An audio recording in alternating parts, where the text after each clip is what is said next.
одной мне бывают сказки сны. Осенняя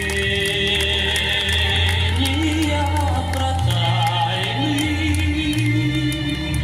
лесу шелест весны и полный дуб опал.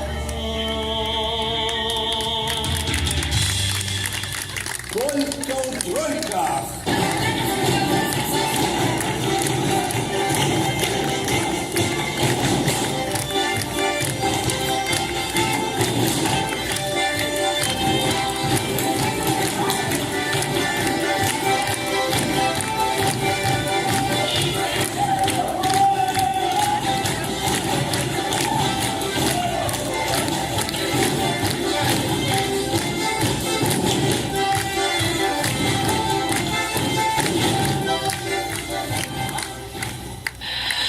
Без настроения красной.